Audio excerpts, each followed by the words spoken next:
Pace bene, masih di mea culpa. Para sahabat, saya mau membuat satu video tentang dokumen terbaru di gereja kita, namanya Patris Corde. Sebuah surat apostolik Bapa Suci Paus Fransiskus pada peringatan 150 tahun pemakluman Santo Joseph sebagai pelindung gereja semesta. Pelindung, the patron of the Universal Church, dari seluruh gereja di dunia. Dan dokumen ini berbicara tentang tahun Joseph yang didalami secara khusus selama tahun 2021 dan sudah dimulai pada Desember 2020 ini. Sebelumnya ada yang meminta supaya video lebih panjang. Oke, kita lihat seberapa panjang video ini. Dan yang kedua, terima kasih atas kritikan tentang kualitas video yang saya buat. Itu cukup beralasan para sahabat. Feedback yang positif akan membuat video dibuat dengan lebih semangat sebenarnya. Maka terima kasih yang sudah memberi feedback, tetapi semakin banyak tanggapan positif akan memberi semangat juga untuk membuat video. Tapi oke, 10-20 orang mendengar ini itu sangat berarti. Itu sudah mirip dengan satu kunjungan ke stasi. Baik, kita berbicara tentang dokumen Patris Corde. Kita awali sedikit tentang belajar bahasa Latinnya. Patris Corde, dari dua kata, patris dan corde. Saya pernah katakan dokumen-dokumen gerejawi dinamai dengan dua kata pertama yang dipakai dalam dokumen itu. Kata pertama yang dituliskan di dokumen itu menjadi nama dokumen itu sendiri. Katakanlah misalnya Gaudium et Spes, Lumen Gentium, Sacrosanctum Concilium, dan seterusnya. Yang terbaru ini Patris Corde, dari kata pater, itu bentuk singular nominatif, artinya bapak. Tetapi karena ini dalam kasus genitif singular menjadi patris. Corde itu dari kata cordis, artinya hati. Tetapi karena ini bentuk ablatif singular menjadi cordis, corde, menjadi corde. Jadi Patris Corde artinya dengan hatinya ayah, dengan hati bapa. Itu ramalan kita ya, kita lihat nanti apa isinya, kurang lebih akan mirip. Corde dengan sebuah hati.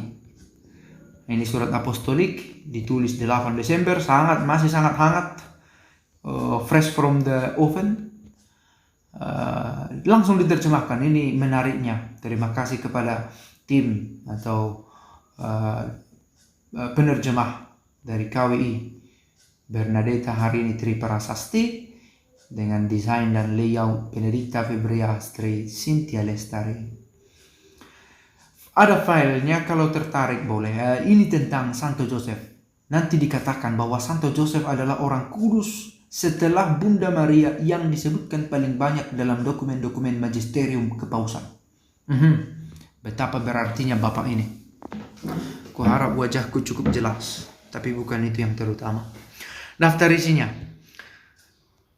Apa saja yang dibahas di dokumen ini? Tentang seorang bapak yang dikasihi, Joseph dikasihi. Seorang bapak yang lembut dan penuh kasih, yang menemani perjalanan Maria dan Yesus. Seorang bapak yang taat, yang tidak meninggalkan Maria meski sudah mengandung lebih awal.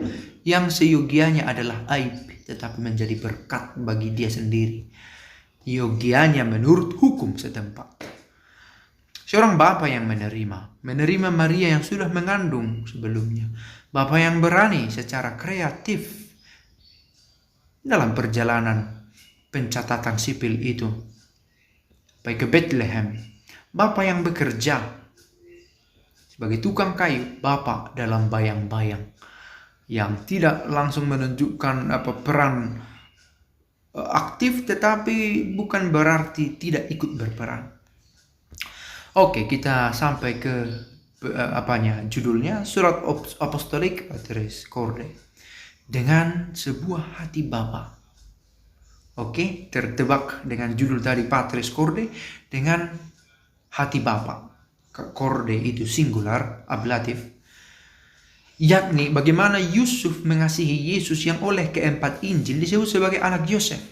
Terima kasih kepada gereja yang memberi apresiasi kepada sejarah dan tokoh-tokoh yang terlibat di dalam sejarah keselamatan, termasuk dengan masih menyebutkan Yosef dalam ajaran imannya.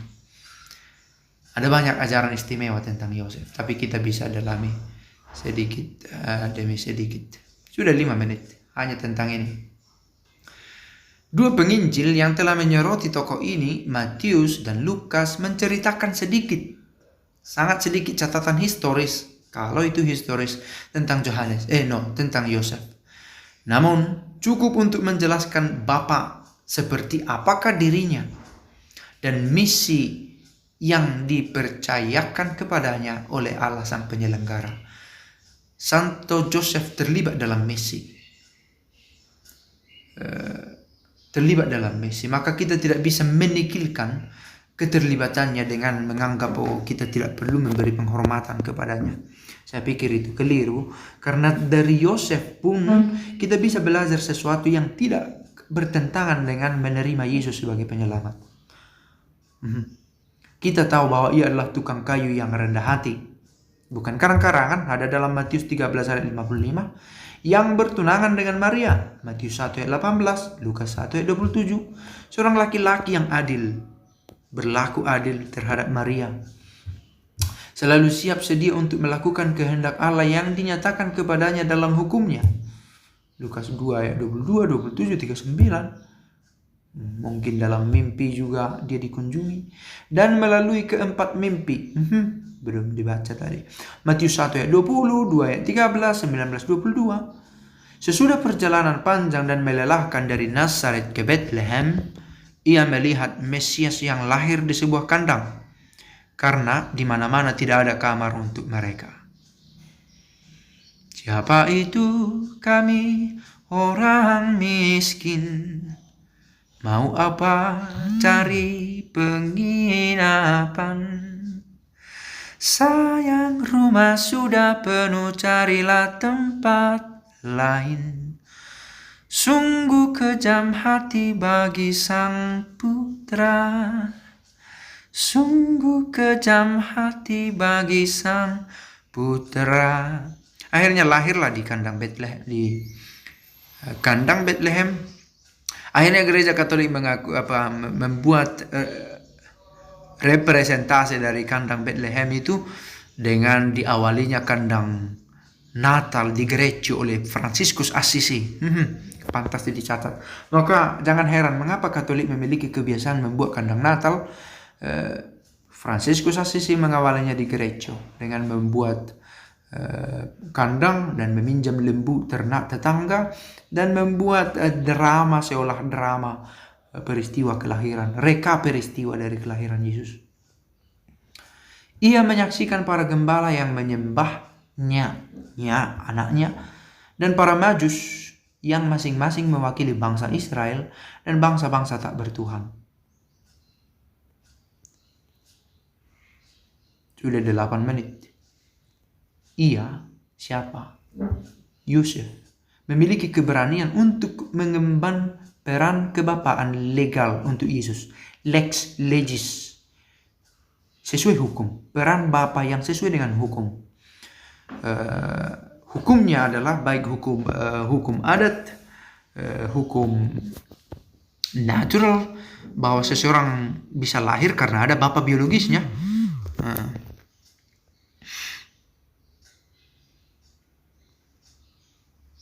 Engkau akan menamakan dia Yesus karena dialah yang akan menyelamatkan umatnya dari dosa mereka. Matius 1 ayat 21. Seperti diketahui, memberi nama kepada seseorang atau sesuatu di antara bangsa-bangsa kuno berarti memperoleh keanggotaannya seperti Adam dalam kitab Kejadian. Kalau memberi nama berarti memperoleh keanggotaannya. Yang diberi nama, yang memberi nama memiliki hubungan yang istimewa. Di bait Allah 40 hari sesudah kelahirannya bersama dengan ibu Yesus, Maria, Yusuf mempersembahkan putranya P huruf besar kepada Tuhan dan mendengarkan dengan takjub ramalan Simeon tentang Yesus dan Maria. Sekarang Tuhan perkenankanlah hamba-Mu berpulang dalam damai sejahtera menurut sabda-Mu. Sebab aku telah melihat keselamatan-Mu yang Kau sediakan di hadapan segala bangsa. Cahaya untuk menerangi para bangsa dan kemuliaan bagi umat-Mu Israel. Kidung Simeon setiap hari dinyanyikan sebenarnya di dua harian. Ia tinggal di tempat tersembunyi di sebuah desa kecil dan terpencil di Nazaret di Galilea. Dari sana dikatakan bahwa tidak ada nabi yang datang. Dan mungkinkah sesuatu yang baik datang dari Nazaret, jauh dari Bethlehem, kampung halamannya, dan dari Yerusalem di mana terdapat baik Allah? Ketika tepatnya selama peziarahan ke Yerusalem, mereka kehilangan Yesus yang berusia 12 tahun. Ingat peristiwa di Bait Allah itu. Dan Maria mencarinya dengan penuh kekhawatiran dan menemukannya di Bait Allah ketika ia sedang berdebat dengan para alim ulama. Mengapa engkau mencari aku? Sebab aku sedang ada di rumah Bapakku. Maria pasti sedih. 12 tahun membesarkan anak ini, tetapi begitukah tanggapannya padaku? Tapi Maria menyimpan semua perkara itu dalam hatinya. Sesudah Maria ibu Allah, tidak ada orang kudus yang lebih sering disebut dalam magisterium kepausan selain Yusuf, suaminya. Para pendahulu saya di sini adalah Fransiskus Paus, mendalami pesan yang terkandung dalam sedikit data yang diteruskan oleh Injil untuk menyoroti lebih jauh peran pentingnya dalam sejarah keselamatan. Beato Pius ke-9 menyatakannya sebagai pelindung gereja Katolik. Venerabilis Pius ke-12 mengajukannya sebagai pelindung para pekerja, dan Santo Johannes Paulus II merekomendasikan Santo Joseph sebagai penjaga sang penebus. Orang-orang memohonkannya sebagai pelindung kematian yang bahagia, the patrons of many things. Oleh karena itu, untuk pelaksanaan 150 tahun pemaklumannya sebagai pelindung gereja Katolik oleh Beato Pius ke-9 pada 8 Desember 1870, saya, Fransiskus, ingin, seperti yang dikatakan Yesus, bahwa karena yang diucapkan mulut meluap dari hati, untuk berbagi bersama kalian beberapa refleksi pribadi tentang tokoh luar biasa ini yang begitu dekat dengan kondisi manusiawi kita masing-masing. The patron of a father juga bisa. Teladan dari seorang bapak, pelindung dari ayah dalam keluarga.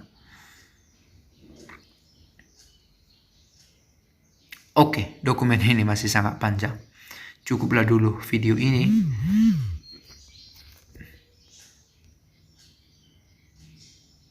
Semoga berguna. Dan pace bene.